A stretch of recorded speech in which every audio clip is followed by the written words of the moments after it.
पिछले एपिसोड में हमने देखा कि अर्जुन कुरुक्षेत्र की रंगभूमि में टूट गया। अपने ही लोगों को सामने देखकर उसने अपने हथियार गिरा दिए और कृष्ण से कहा, मुझे नहीं पता क्या करूं, मेरी मदद करो। और अब कृष्ण ने बोलना शुरू किया है।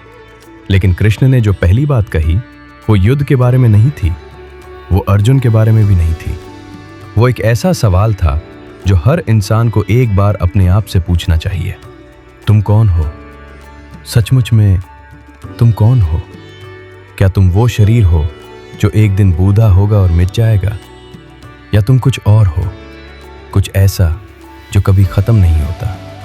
आज का एपिसोड इस सवाल का जवाब है, और ये जवाब आपकी जिंदगी की समझ पूरी तरह से बदल सकता है। कृष्णा अर्जुन की तरफ देखते हैं। उनकी आंखों में गहरी शांति है और वो पहला महावाक्य बोलते हैं, अर्जुन, ऐसा कोई समय नहीं था जब मैं नहीं था, ऐसा कोई समय नहीं था जब तुम नहीं थे, और ये सब राजा जो यहाँ खड़े हैं ये भी हमेशा से हैं, और ऐसा कोई समय नहीं आएगा जब हम नहीं होंगे। रुक कर सोचिए, कृष्ण क्या कह रहे हैं? वो नहीं कह रहे कि शरीर हमेशा से है, शरीर तो कल बना और कल मिट जाएगा। वो कह रहे हैं तुम हमेशा से हो। तुम्हारी असलियत, तुम्हारी आत्मा, वो कभी पैदा नहीं हुई और कभी मिटेगी नहीं। एक उदाहरण से समझिए। आपके पास बचपन की तस्वीरें हैं। उस तस्वीर में जो बच्चा है वो आप थे, लेकिन उस बच्चे का शरीर अब नहीं है। उस बच्चे के हट, पैर, चेहरा सब बदल चुके हैं। फिर भी आप कहते हैं ये मैं हूं। कौन है वो मैं? वो क्या है जो बचपन से लेकर आज तक वैसा का वैसा रहा है, जबकि शरीर पूरा का पूरा बदल गया? वो है आत्मा, वो है असली आप। अब कृष्णा एक ऐसी बात कहते हैं जो सुनने में आसान लगती है लेकिन समझने में गहरी है। जिस तरह इस शरीर में रहने वाला यानी आत्मा बचपन से जवानी में जाता है, जवानी से बुढ़ापे में जाता है, उसी तरह मृत्यु के बाद भी आत्मा एक नए शरीर में चली जाती है। जो समझदार है वो इस बात से घबराता नहीं। इसे और आसान करें। सोचिए, जब आप 10 साल के थे तब आपका शरीर छोटा था, फिर आप बड़े हुए, शरीर बदला, फिर जवान हुए और बदला। एक दिन बूढ़े होंगे और बदलेगा, लेकिन हर बदलाव में आप कहते हैं मैं बड़ा हुआ, मैं जवान हुआ, मैं बूढ़ा हो रहा हूं।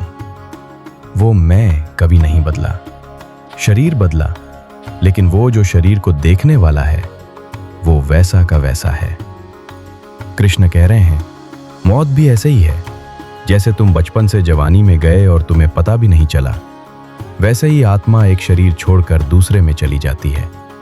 जैसे कोई पुराने कपड़े उतार कर नए पहन ले। लेकिन यहां एक बहुत जरूरी बात समझनी है। कृष्ण ये नहीं कह रहे कि इसलिए किसी को मारो या किसी को नुकसान पहुंचाओ क्योंकि आत्मा तो मारेगी नहीं। ये सोचना गलत है।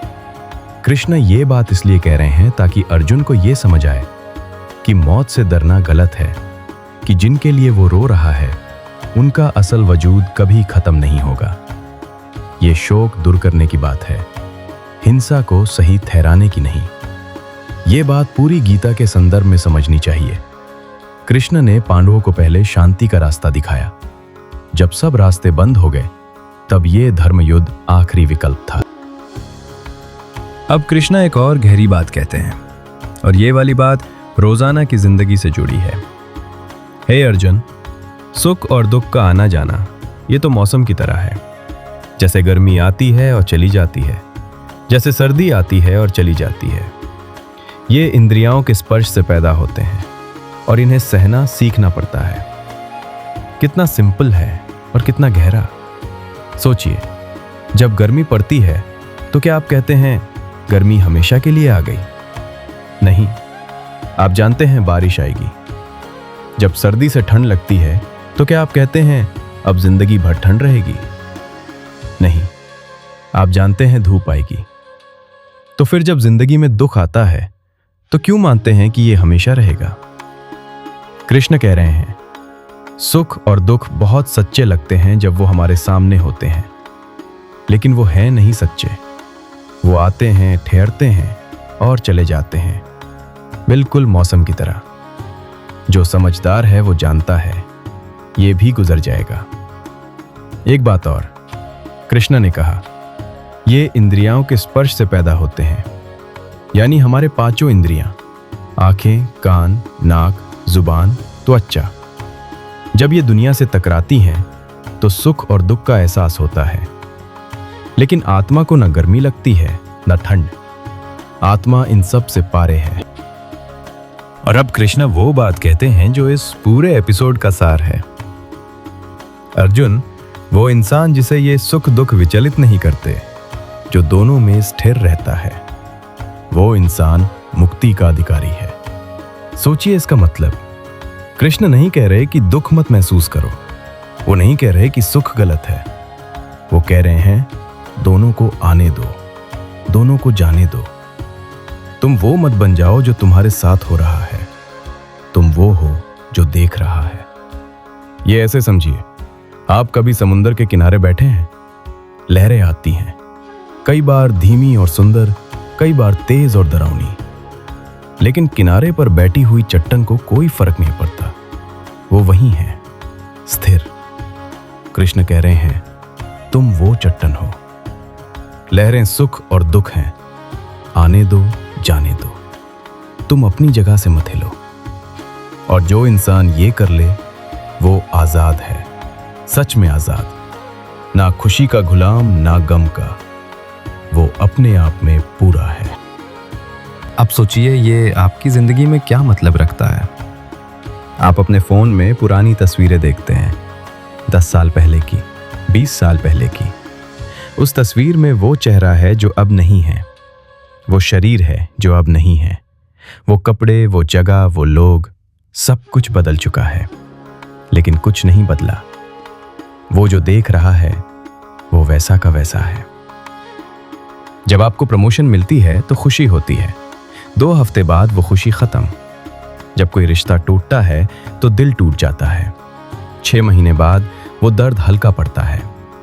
जब पैसा आता है तो सुकून लगता है, जब जाता है तो परेशानी। लहरें आती है, लहरें जाती हैं।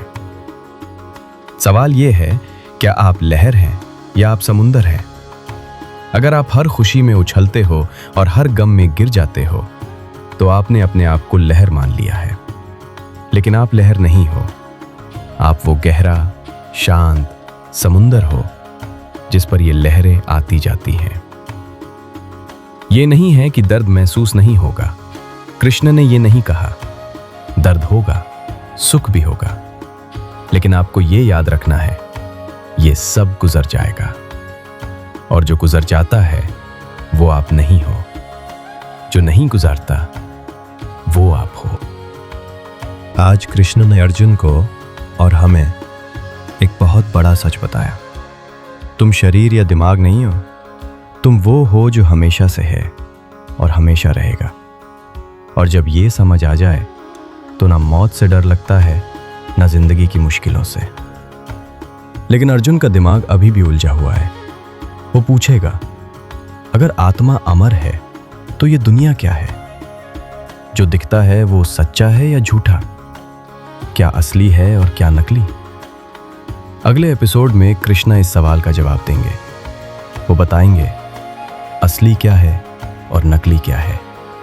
और ये समझ लेना जिंदगी का सबसे बड़ा कदम है। तब तक याद रखिए, आप लहर नहीं हो, आप समुंदर हो। और ये वीडियो उस इंसान के साथ जरूर शेयर कीजिए जो आज मुश्किल दौर से गुजर रहा है।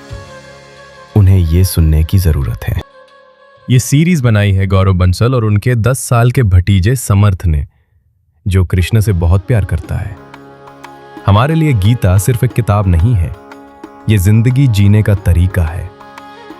हमारे ये विचार एकनाथ ईश्वरन और श्रीला प्रभुपाद की प्रामाणिक टीकाओं पर आधारित हैं। अगर आज की बात आपके दिल तक पहुंची तो सब्सक्राइब कीजिए अगले श्लोक के लिए।